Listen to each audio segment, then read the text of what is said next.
remember the island and what we had to do to earn these powers. 90 years. 90 years, and what do we have to show for it? We've made a difference, Shell. And what was your first impressions on the scripts and on your characters? Well, for me personally, I loved how unpredictable Chloe was. She's kind of this she's this chaotic, disordered girl. Like, I love that she's unfiltered. She will say, like, if you don't like her and you say that, she'll tell you like it is. Like, she's not afraid. She's quite fearless in that respect. I just love her many layers and how she does like crazy things. You never quite know what's gonna come about, what she's gonna say, what she's gonna do, who she's gonna punch through a wall. So that was quite appealing.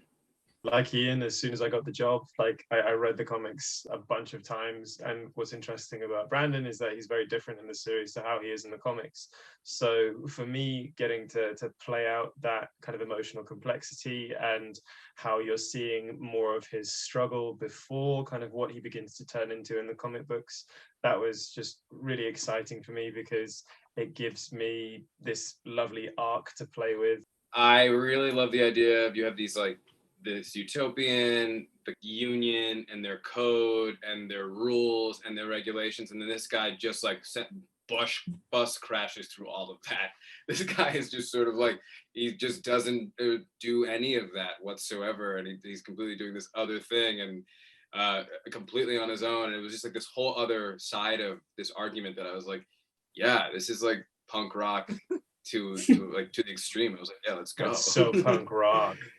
Blown away by the chance to bring a new set of superheroes to life. The team behind it, with Netflix and Mark Miller and Stephen DeKnight, like you knew that was going to be a great project.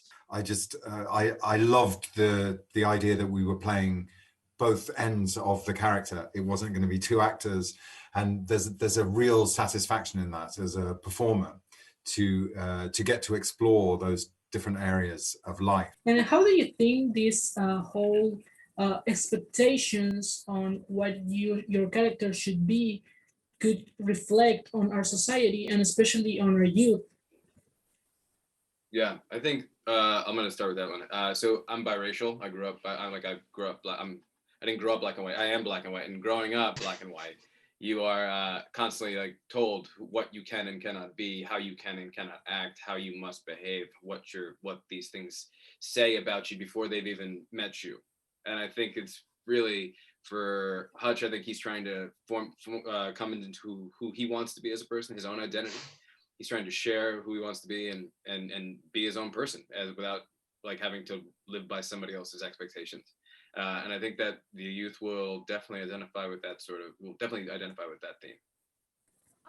Yeah, I just feel like, to echo a bit of what Ian's saying, it's this idea of being put in a box and being told what you are and being defined and being labeled, and that's kind of what the code represents to Chloe, is like what they're trying to just shove her into this box like a doll in a box, and she has her own point of view, her own path that she wants to walk, and she's her own person, so she doesn't want to be defined and told what she is. There will be those who like stick to the status quo, and there will be those who won't, and it's about finding the balance between chaos and control. I think is kind of the mix between the three of us, and I think it will reach people in that way, just in terms of, yeah, there are rules. It doesn't mean you have to follow them, but there are guidelines that are there for a reason. What I actually enjoyed the most about your characters is the dynamic they have between each other, but also the dynamic they have with Sheldon. How was for you to work together and to work with Josh with this? That is very important to the show. Mm-hmm.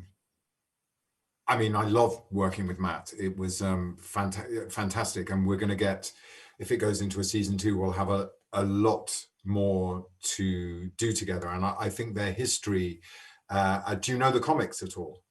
Yeah. Well, yeah. So the history of what happens between them is just jam-packed with juicy drama. And I can't I just can't wait to get to explore that if we go again. Yeah, it's definitely interesting. I think kind of one of the goals of mine after seeing the scripts in season one is to really establish that that strong connection with Sheldon, and that friendship, and that bond, that they're almost like brothers. At least that's how George feels. Sheldon's kind of all he's got as far as family, and Walt too, really. So I really wanted to make sure that we kind of built that. I think, in the future, down the road, hopefully if we get to see it, that'll make that kind of fall, that transition into villain that much harder when you see the relationship that they did have and how solid it was.